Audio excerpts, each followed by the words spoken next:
जय श्रीमन नारायण दोस्तों, आपका बहुत बहुत स्वागत है। अगर आप भी पूजा करते समय कुछ गलतियां करते हैं तो इन 5 नियमों का ज़रूर से ध्यान रखें। आपकी पूजा स्वीकार होगी, आपको अपनी पूजा करने का वरदान प्राप्त होगा। सनातन धर्म में पूजा पाठ का विशेष महत्व बताया जाता है और हर घर में सुबह और शाम को पूजा की जाती है।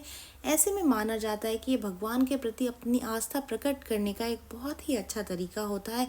इसी तरीके से हम अपने इष्ट देव, अपने प्रभु के सामने अपनी आस्था को जता सकते हैं। हालांकि पूजा करते समय कुछ विशेष नियमों का ध्यान रखा जाता है। ज़्यादातर हिंदू घरों में सुबह और शाम की पूजा की जाती है। शाम पूजा को संध्या वंदन भी कहा जाता है। तो चलिए जान लेते हैं ऐसी कौन से नियम है, वो कौन से 5 नियम हैं जिनको कि ध्यान में रख कर के अगर पूजा की जाए तो हमारी प्रार्थना स्वीकार हो सकती है, हमें पूजा का लाभ मिल सकता है। तो उसमें सबसे पहला नियम ये है कि बहुत से लोग अपने घर के मंदिर की स्थापना करते हैं। वास्तुशास्त्र के अनुसार आपके घर में मंदिर तो है लेकिन उसे ईशान कोण में स्थापित नहीं किया हुआ है, तो आप ज़रूर से अपने घर का ईशान कोण ढूंढ लें और उसी में अपने मंदिर को स्थापित करें। आपको पूर्ण रूप से कृपा प्राप्त होने लग जाएगी। ईशान कोण का मतलब होता है कि उत्तर और पूर्व की दिशा। ये जो दिशा है वो भगवान की मानी जाती है, प्रभु की मानी जाती है, और इसी दिशा में अगर आप मंदिर रखेंगे तो आपके घर में सुख समृद्धि बनी रहेगी। दिन रात घर के लोग जो हैं वो तरक्की करने लग जाएंगे। दूसरा नियम यह है कि वास्तुशास्त्र के अनुसार अगर आप चाहते हैं कि आपको पूजा का पूरा फल मिले, आपकी पूजा भगवान सुने, उसको माने और उसके अनुरूप आपको आपकी पूजा का फल दें और ईश्वर के द्वारा की गई आपकी पूजा स्वीकार कर ली जाए, तो आप पूजा करने के दौरान अपना जो मुंह है वो उत्तर पूर्व दिशा में ही रखें। ये बहुत ही शुभ माना जाता है। अक्सर लोगों में कन्फ्यूजन होता है कि हम पूजा किस तरफ मुंह करके करें।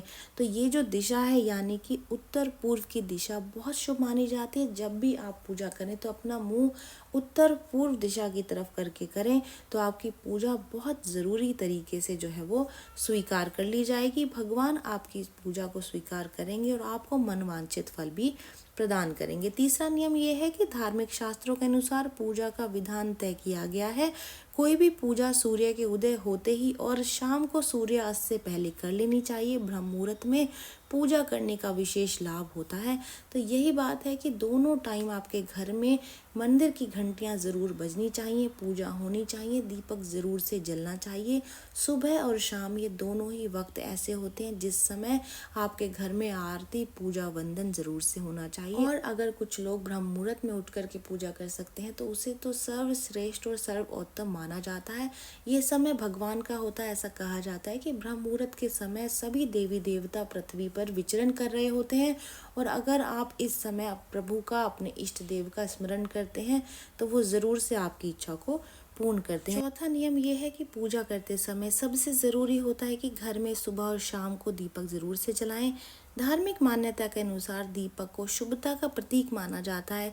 पूजा के समय दीपक जलाने से घर की सारी नेगेटिव एनर्जी यानी कि जो भी नकारात्मक ऊर्जा घर में होती है वो समाप्त हो जाती है। देखिए, घर में लोग घर से बाहर आते जाते रहते हैं, कोई लोग अंदर आते हैं या फिर अलग अलग तरीके के लोग भी हमारे घर में आते हैं।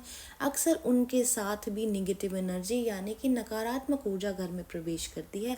तो ऐसा कहा जाता है कि अगर आप सुबह शाम अपने घर में भगवान के सामने, उनके समक्ष दीपक जलाते हैं तो घर की सारी नकारात्मक ऊर्जा रोज के रोज जो है वो घर से बाहर चली जाती है और घर का वातावरण पूरी तरीके से सकारात्मक हो जाता है। तो भगवान के समक्ष आप सुबह शाम दीपक ज़रूर से जलाएं।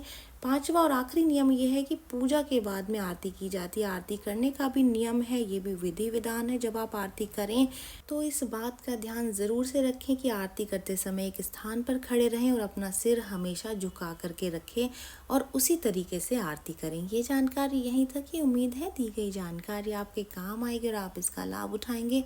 जो लोग वीडियो देख रहे हैं वीडियो को लाइक कर दीजिए, चैनल को सब्सक्राइब कर दें, नोटिफिकेशन बेल को दबाना बिल्कुल भी ना भूलें क्योंकि यहाँ पर इस तरीके की महत्वपूर्ण जानकारियाँ मिलती रहती हैं। तो चलिए मिलते हैं नई वीडियो में नई जानकारी के साथ। जय श्रीमन नारायण दोस्तों, जय श्री कृष्णा।